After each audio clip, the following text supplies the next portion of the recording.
Hi guys, this is Audiofool, and for today, we're going to review the Dynaudio X18.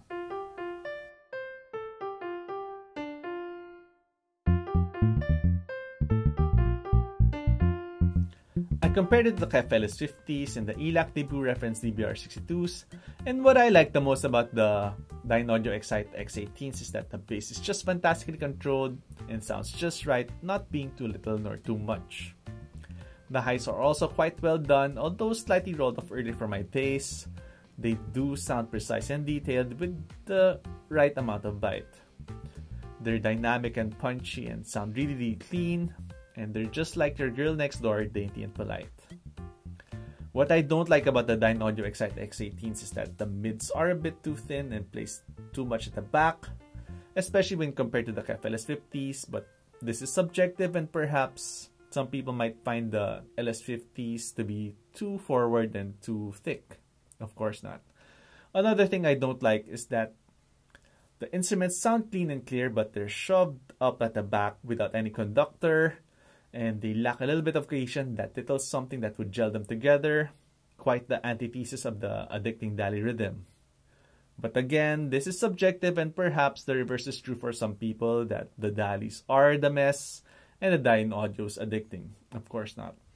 And finally, most of the people I know that have Dynes use high-powered tubes, and now I understand that they have to bring the mids forward and to add a little bit of air. So you might need to have that special gear to make the excites exciting. What I hate about the X18s is that there's just no involvement, there's no engagement for me. There's no passion. I can hear the speaker and it's a well-made, technically sound speaker, but I'm just not feeling the beat. There's no toe tapping. I forgot I'm reviewing experience, and I'm done without any distractions. Perhaps this is a speaker which you use when you hobnob with the rich and famous playing Baroque treasures, but I just really want to enjoy my plastic hamburger, so I've been audiobooled. I didn't know Danes were sarcastic.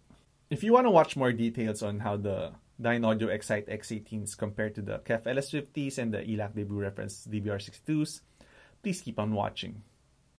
My apologies for reviewing a discontinued speaker, but I just realized I don't have a Dynaudio review yet, and this just happened to fall into my hands. I've heard the Emit 20, the Special 40s, the Contour 20s, and the C1 Platinum, all in the past year, but to be honest, I just seem to have forgotten them.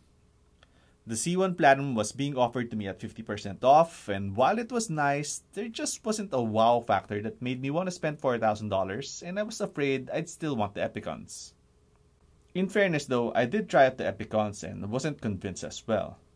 The Dynaudio Contour 20 was meh, but I don't really count it since I was auditioning it back-to-back against the C1. Still, Dynaudio is a popular brand with a price premium, and yet we have a good following, so there might be something in them that I haven't heard yet. So we'll find out if the X18 will be exciting. But before that, let's take a closer look. Up front, we have a decent looking speaker, and I was initially surprised at the smaller size and heavier weight of the X18. 28mm Esotec soft dome tweeter takes care of the highs, and 170mm magnesium silicate polymer woofer produce the rest of the sounds. They are in the traditional form though, and the veneering doesn't really stand out for me. At the back, we only have a single pair of binding posts, as Dynaudio doesn't believe in biamping, not even for the top-of-the-line Confidence 20s, so that's something to think about. And then you have the port, relatively small as well. Overall, well made but nothing to brag home about, except maybe for the price, which was about $1,800 before it was discontinued. Against the KEF LS50s using shit-ager monoblocks in the Yggdrasil, I preferred the Excite for 2 out of the 5 tracks, which were bass-intensive tracks. But the LS50 still has superiority in vocals as well as tracks where imaging is important. And based on what I've heard, I'll stick with the LS50s for most genres except electronica. For bass, the Excite is clearly the superior one, almost doing the third note in Trials of the Past and having really excellent solid weight with just the right amount. Mid-range and vocals are placed a bit back though, and they don't sound as full as LS50's, making vocals sound like an afterthought. The treble is slightly rolled off earlier and isn't as sparkly as LS50's, but they are very clear and they do have enough bite. The soundstage has a good amount of depth, but all the instruments seem to be placed at the back. The instruments are clean and clear but rounded at the back, like they're backstage and practicing, very much unlike the LS50's, which puts the vocals up close and the instruments not so far behind. The X18 does sound very clean and cleaner than the LS50's. The LS50's and X18s are in the same price range and offer different options depending on your listening preferences. The LS50's are king of vocals and they're more upbeat and more exciting than the X18s.